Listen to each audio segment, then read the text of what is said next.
Hello मित्रांनो, कसे आहात तुम्ही? आय होप सर्व ठीक असणार. तर स्वागत आहे तुमचं माझ्या न्यू व्लॉगमध्ये. माझ्या घरच्या अंगणातली ही फुले बघून माझ्या दिवसाची सुरुवात खूप सुंदर आणि नॅचरल पद्धतीने होते. तुम्ही पण तुमच्या घरी अशी फुले लावा. हा आहे आमच्या मोहल्ल्यातला कालू. ह्या झाडाचं नाव काय आहे आणि कशासाठी यूज करते मला कमेंटमध्ये सांगा.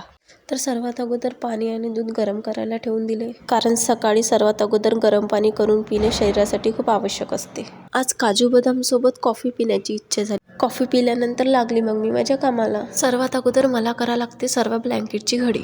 बेडवरचं सर्व आवरून व्यवस्थित बेड सेट केला. माझं फेवरेट काम आहे सोफा स्वच्छ करणे, सोफ्याला व्यवस्थित नीटनेटकेपणा करून ठेवणे. हा आहे सोफ्यावर बसणारा राजा. सर्व उचलवाचल करून केली मग सुरुवात मी झाडू मारायची.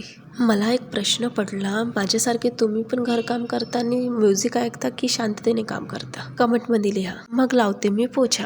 तसं तर दररोज मी मोपनीच पोछा मारते, पण आठवड्यातला एकतरी दिवस कपड्याने पोछा मारला पाहिजे. सर्व कामं आवरून मग जाते मी आंघोळीला. मला आज थोडं बरं नव्हतं, मला सर्दी खोकला झाला होता, म्हणून थोडं दवाई घेऊन मग मी थोडा आराम केला. उठल्यानंतर मला आठवलं की आज मला पीठ दळण्यासाठी जायचं होतं, म्हणून मी पटकन तयारी करून चक्कीकडे निघाले. चक्कीला सुरू व्हायला थोडं टाइम होते, तसं पण मला थ्रेडिंग करायची होती, म्हणून मी गेले पार्लरमध्ये. मी नेहमी याच पार्लरमध्ये येते.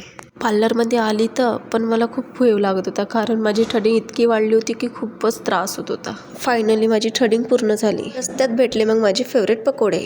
ते खाऊन निघाले मग मी चक्कीवर. हे दादा तर मस्त माझी गाडी फ्रीमध्ये धुवून देत होते. आजच्यासाठी फक्त एवढेच. भेटू नेक्स्ट ब्लॉगमध्ये. Thank you, bye.